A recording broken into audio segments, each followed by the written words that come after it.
لەگەڵ دکتۆر نەبەز نەوزاد مامۆستای زانکۆ و شارەزای ئابووری لە هەولێرە و کە میوانی کوردستان 24 گفتوگۆی زیاتر بکەین. ئەم کاتت باش دکتۆر، سوپاس بۆی کە ئامادەی لەگەڵمانە. کۆڕبەندی داڤۆس چ جۆرە سەکۆیەکە بۆ ئەوەی کە بە زمانی ئابووری کوردستان بتوانێت خۆی بە گەورەوە بەرهێنەرانی ئابووری جیهان بناسێنێت؟ طبعا کۆڕبەندی ئابووری جیهانی لە داڤۆس یەکێکە لەو گرنگترین ئەو کۆڕبەندانەی کە لە دنیادا هەیە. طبعا سیمیناراتی زۆر، کۆنفرانسی زۆر لە دنیادا دەکرێت، بەڵام ئەگەر تەماشای داڤۆس بکەین پێم وایە کاریگەرترینە، چونکە لەوێ کۆمەڵێ بڕیار دەردەکرێت و ئەمە یەکێکە لە خەسڵەتەکانی ئەو کۆڕبەندە و جگەل لەوەش سەرکردەکانی جیهان، یعنی ئێستا زیاتر لە 6 سەرکردەی جیهانی لەوێ بەشدارن، زیاتر لە 850 بەڕێوەبەری کۆمپانیا و بەڕێوەبەری گشتی کۆمپانیاکان و سەرمایەداری گەورە بەشدارە، جگەلەوەی کە زیاتر لە 30,000 کەسی تر ئابووری ناس و ئەوانە بەشدارن لەو کۆڕبەندە. بۆیە ئەمە کۆکراوەی ئەو بڕیار بەدەستانەیە کەوا لە دنیادا بڕیاریان بەدەستە، هەم بڕیاری ئابووریە هەم بڕیاری سیاسیە کە لەوێدا کۆیان دەکاتەوە بۆی بتوان هەم ئاشنا بن بە یەکتری، هەم یەکتر بناسن لە نزیکەوە، هەم پەیوەندەکان دروست بکەن و هەمیش باز لەو کێشە و گرفتانە بکەن کە لە دنیادا هەیە.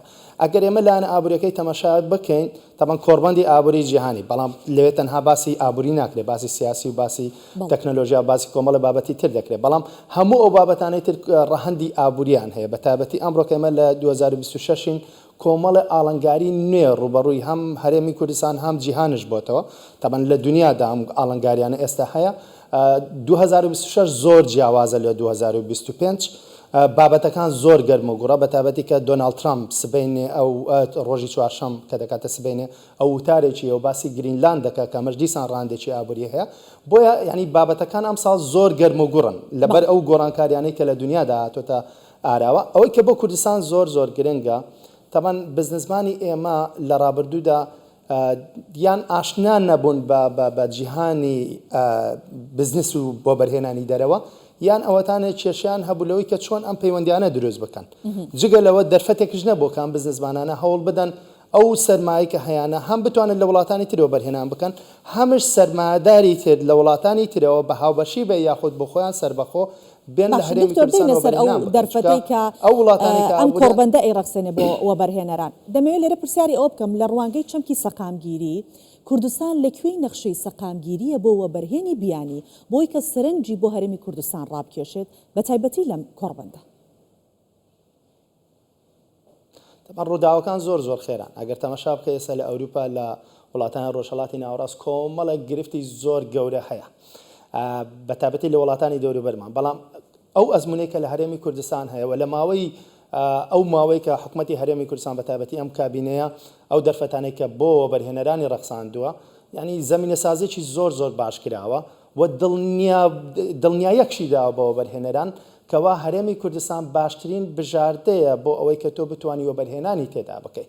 یعنی ئەمە دوای دەرچوونی یاسای وەبەرهێنان دوای 2007 ئەوانەوە تاوەکو ئەمڕۆکە هیچ وەبەرهێنەرێکی بیانی دووچاری گرفتێکی ئەمنی نەبووتەوە لە وڵاتەیە کە جێگای باسکردن بێ.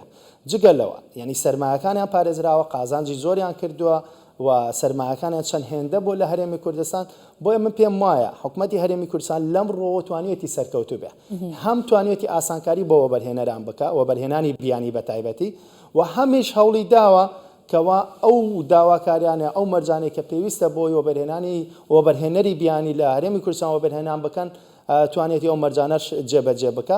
و بە خۆشحاڵیشەوە ئێستا بابەتێکی تریشمانەیە کە دیسان پەیوەندی بە وەبەرهێنانی بیانیەوەیە کە لە ماوەی چەند ساڵی ڕابردووە حکوومەتی هەرێمی کوردستان زۆر بە چڕیکاری لەسەر کردووە، ئەویش بریتە لە سیستەمی بانکی. ئێستا خەریکە سیستەمی بانکیش کە ئەمە یەکێک بوو لەو ڕێگریانەی کە لە بەردەم وەبەرهێنەرانی بیانی بوو، خەریکە ئەم لانەش چارەسەر دەبێم کێشانەش چارەسەر دەبێت. بۆیە لانی ئەمنی، لانی بانکی، لانی گواستنەوەی پارە لە نێوان وڵاتان خەریکە ئەمانەش چارەسەر دەبێت. بۆی من پێم وایە زەمینە سازێکی زۆر زۆر باش هەیە و قازانجێکی زۆر هەیە لە کوردستان، دەرفەتی زۆر زۆر هەیە لە کوردستان، بەڵام ناساننی ئەم دەرفەتانە بە دنیای دەرەوە ئەمە ئامانجی ئامادەبوونی تیمی حکوومەتی هەرێمی کوردستانە لەو کۆڕبەندە، چونکە زۆر جار ئێمە دەرفەتەکانمان هەیە بەڵام لە بیرمان نەچێت مادام لە چوارچەوەی عراقدان، عراقش بەوە ناسراوە کە وڵاتێکی ناسەقامگیرە بە تایبەتی بۆ لەلایەنی ئابووریەوە بەنهێنەر ناچێەوە بەنهێنان لە شوێنە بکە کە ناسەقام گیر بێ بۆ نیشاندانی وێنای کوردستان نیشاندانی کاتم زۆر کەمەوە تایبەت بە دەرفەتەکان قسە بکەین باسی و دەرفەتانە بکەیت کە بە بەبەرهێنی کوردستان هەیەی لەم کۆڕبەندە و تا چەند هەرێمی کوردستان کە بۆ ماوەی چەند ساڵێکە لەم پلتفۆرمە جیهانیە بەشداریەکە لە کۆڕبەندەکە کاریگەری خسۆتە سەر ئابووری هەرێمی کوردستان.